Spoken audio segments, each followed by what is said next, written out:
Olá! Que bom ter vocês conosco. Nós somos uma IA desenvolvida pelo site Ponto Geek. Curadoria de conteúdo humana por Gordo Geek. Eu sou o Eduardo. E eu sou a Jéssica. Bem-vindos à nossa análise de hoje. Ok, vamos mergulhar hoje num assunto fascinante: computação quântica. A gente compilou bastante material, artigos, estudos mais a fundo. A ideia é realmente destrinchar essa tecnologia. O que ela é de verdade, como funciona, quem está liderando essa corrida, os desafios e, claro, o potencial todo que ela promete. Exato. E acho que o ponto de partida fundamental é entender que, olha, não é só sobre ser mais rápido que um computador normal. É uma lógica diferente de processamento. Usa princípios bem, digamos, contraintuitivos da mecânica quântica. Superposição, emaranhamento são os pilares. Certo. O qubit, né? Exato. Que é a unidade básica. Ele aqui, Diferente do bit clássico, que é 0 ou 1, e pronto. Isso. O qubit, ele pode ser 0, pode ser 1, ou pode ser uma combinação dos dois ao mesmo tempo. É a tal da superposição. Essa superposição. Uma das fontes que a gente viu do Tecmundo até usa uma analogia, como se ele pudesse testar vários caminhos de uma vez só para resolver um problema. É uma boa forma de pensar assim. Ele explora um espaço de possibilidades muito maior simultaneamente. E tem mais, tem o emaranhamento. O emaranhamento. Aquele negócio meio assustador, que dois qubits ficam conectados, não importa a distância. Exatamente. O estado de um afeta o outro instantaneamente. Isso permite um tipo de correlação de processamento em paralelo que é poderoso demais. Penso em problemas com tantas variáveis que hoje levariam séculos para resolver em supercomputadores. A computação quântica poderia, teoricamente, resolver em horas ou minutos. Poderia, mas ainda tem muito chão pela frente, né? Muito chão. E é importante frisar, o resultado de um cálculo quântico geralmente é probabilístico. Você roda o algoritmo várias vezes para ter uma boa chance de achar a resposta certa. Não é determinístico como o clássico. Entendi. E não existe só um tipo de máquina quântica, pelo que vi nas fontes. Tem várias tecnologias competindo, né? Várias mesmo. É um campo bem diverso ainda. Temos os supercondutores, que a IBM e o Google usam bastante. São talvez os mais maduros, escalam bem. Mas precisando daquele frio extremo, né? Quase zero absoluto. Complica tudo. Complica e encarece, claro. Aí você tem os fotônicos, que usam partículas de luz, fótons. A vantagem é que podem operar em temperatura ambiente, o que é ótimo, especialmente para comunicação quântica. E tem mais, né? Íons aprisionados, átomos neutros. Sim, íons aprisionados, tícumos da IonQ, têm uma fidelidade muito alta. Os qubits são bem estáveis.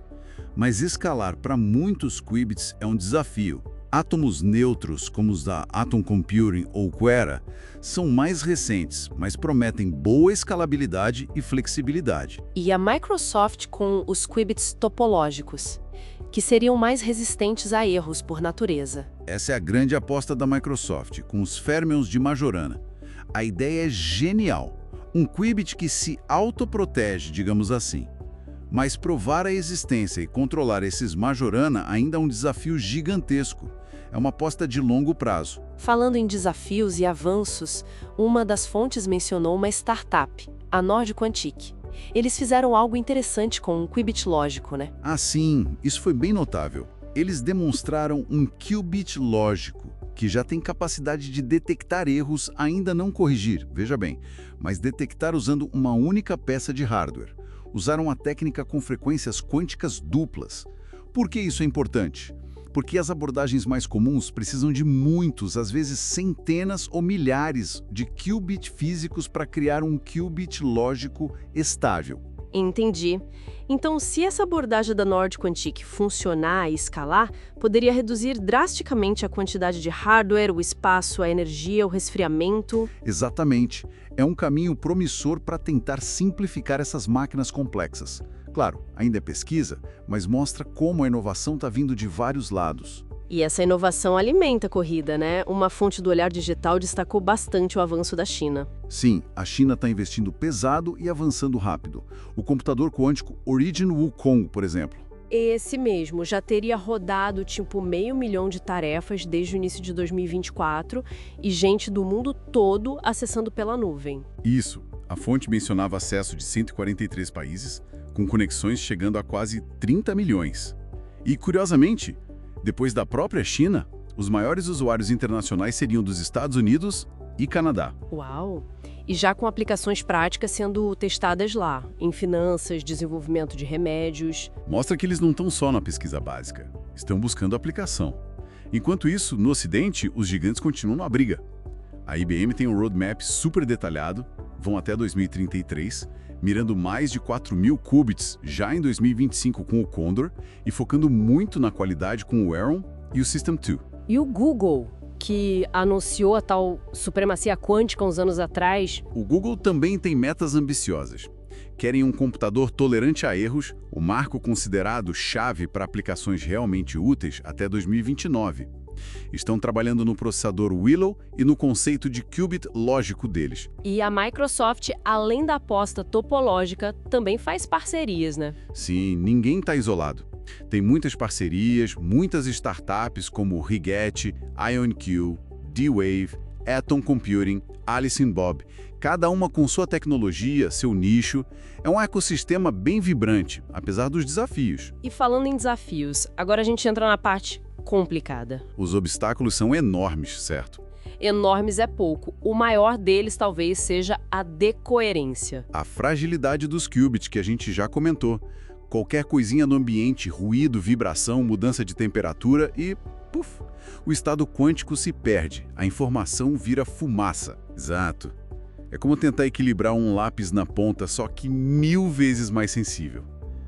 E isso leva direto ao segundo grande problema, a correção de erros quânticos. Que é muito mais difícil que na computação normal, né? Por quê? Principalmente por causa do teorema da não clonagem. Em um computador clássico, se você suspeita de um erro num bit, você pode copiar ele, comparar com outras cópias e corrigir. Simples. No mundo quântico, você não pode copiar um estado quântico desconhecido sem destruí-lo. Entendi. Então, para proteger a informação, você precisa de esquemas muito mais complexos que distribuem a informação de um qubit lógico entre muitos qubits físicos. É uma sobrecarga imensa. Entendi. E aí vem a escalabilidade. Aumentar o número de qubits não é só somar mais um. A complexidade do controle, da conexão entre eles, cresce exponencialmente também, né? Exponencialmente. E a infraestrutura necessária. O frio extremo que já falamos, blindagem contra a radiação, contra campos magnéticos, é um negócio de laboratório de altíssima tecnologia. O Tecmundo também ressaltou isso como uma barreira enorme para a popularização. Sem falar no software, nos algoritmos. Precisa pensar de um jeito totalmente diferente para programar essas máquinas. Com certeza. Não é só pegar um programa de computador normal e rodar no quântico. Os algoritmos são específicos, baseados em princípios quânticos.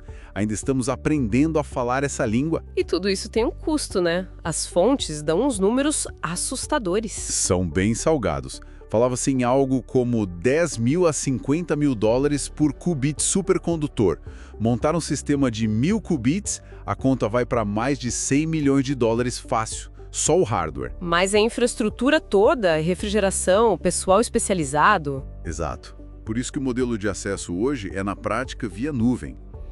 IBM Quantum Experience, Google Cloud, Microsoft Azure Quantum, Amazon Braket, você acessa remotamente. É a forma de pesquisadores e empresas começarem a experimentar sem ter que construir um monstro desses. E mesmo assim, as projeções de mercado, embora bilionárias, tipo 9,4 bilhões de dólares até 2030, ainda falam em poucas máquinas no mundo, talvez umas 300. É por aí. O retorno sobre o investimento inicial ainda é baixo, estimado em uns 6% até 2030, onde talvez venha mais rápido. Talvez em nichos como criptografia quântica ou soluções híbridas que combinam o clássico e o quântico para tarefas específicas. A democratização do acesso ainda parece distante, as barreiras de entrada são altas. Muito altas. É uma tecnologia cara e complexa. Bom, as aplicações. Se esses desafios forem superados, onde a computação quântica pode realmente transformar as coisas? As fontes citam muita coisa. O potencial é vasto. Na medicina e farmácia, por exemplo, Simular o comportamento de moléculas com precisão quântica pode acelerar a descoberta de novos medicamentos de forma absurda. Medicina personalizada, análise de DNA mais rápida e complexa. Exato. Na ciência de materiais, idem. Descobrir novos materiais com propriedades específicas. Catalisadores mais eficientes para a indústria química, baterias muito melhores, supercondutores que funcionem em temperaturas mais altas. Otimização também, né? Logística, cadeias de suprimentos, rotas de entrega, problemas com muitas variáveis que hoje são resolvidos com aproximações. Sim, otimização de portfólios financeiros, análise de risco, até mesmo otimizar o tráfego aéreo. Qualquer problema que envolva encontrar a melhor solução dentro de um número gigantesco de possibilidades é um candidato para a computação quântica. E inteligência artificial, machine learning. Também. Acelerar o treinamento de certos tipos de modelos de IA, processar conjuntos de dados enormes de formas novas. E, claro, tem a criptografia. Ah, a criptografia. O lado sombrio da força quântica, talvez. A ameaça aos sistemas atuais. É uma faca de dois gumes, né? O mesmo poder que resolve problemas complexos pode quebrar a segurança que usamos hoje, o famoso algoritmo de Shor. Que pode fatorar números grandes rapidamente. Certo. E isso quebra o RSA, o SCDSA. Exatamente. Esses algoritmos são a base da segurança da internet, de transações bancárias, comunicações seguras e também das assinaturas digitais em criptomoedas como Bitcoin e Ethereum. Um computador quântico grande e tolerante a falhas poderia, em tese, quebrar essa segurança. Isso é preocupante. Quer dizer que nossas senhas, contas bancárias, até as criptomoedas poderiam ficar vulneráveis? Potencialmente, sim. É por isso que existe uma corrida paralela acontecendo, o desenvolvimento da criptografia pós-quântica, ou PQC. São novos algoritmos de criptografia que, acredita-se, seriam resistentes tanto a ataques de computadores clássicos quanto quânticos. O NIST, lá nos Estados Unidos, está liderando a padronização disso, né? Sim, o NIST, Instituto Nacional de Padrões e Tecnologia, está num processo de seleção e padronização desses novos algoritmos. A ideia é começar a transição antes que os computadores quânticos perigosos se tornem realidade. É o que chamam de Y2Q, uma analogia ao bug do milênio, o Y2K. A preparação tem que ser agora. E além da PQC, tem a QQAD, né? Distribuição de chaves quânticas. Isso. A QQD usa os próprios princípios quânticos como o envio de fótons individuais para criar chaves de criptografia seguras. A beleza é que qualquer tentativa de espionar a transmissão perturba o estado quântico dos fótons e isso pode ser detectado. É uma segurança baseada nas leis da física. Interessante. E as criptomoedas? Já existem projetos pensando em resistência quântica? Sim, já existem algumas criptomoedas como a Quantum Resistant Ledger, QRL, que nasceram com essa preocupação e usam assinaturas pós-quânticas. Mas a transição para as grandes, como Bitcoin e Ethereum, seria um desafio enorme, envolvendo mudanças profundas nos protocolos, tamanho das chaves, compatibilidade. Parece que a criptografia vai ser uma das primeiras áreas a sentir o impacto real, seja pela ameaça ou pelas novas soluções. Sem dúvida. E isso nos leva a pensar no impacto mais amplo, na própria ciência. As fontes falam em revolução científica mesmo. Matemática, com novas provas, exploração de problemas, física, simulando matéria condensada, partículas. Simular sistemas quânticos com um computador quântico. Faz tudo sentido, né? É usar a ferramenta certa para a pergunta certa. Neurociência, modelagem climática, áreas com complexidade imensa podem se beneficiar. Mas voltamos à questão do acesso. Quem vai poder usar essas ferramentas? Vai ser algo restrito a grandes centros de pesquisa e megacorporações? Olha, no curto e médio prazo, provavelmente sim. O custo e a complexidade, como já falamos, são barreiras gigantes. O modelo de acesso via nuvem ajuda, mas ainda não é trivial. Talvez seja como os supercomputadores hoje, ferramentas especializadas para problemas específicos. Ou talvez, com o tempo, se integre mais ao fluxo de trabalho normal, em sistemas híbridos, onde a parte quântica resolve um pedaço específico do problema. É uma possibilidade forte. O cenário mais provável por um bom tempo é esse: computação clássica e quântica trabalhando juntas. E a educação aqui é chave.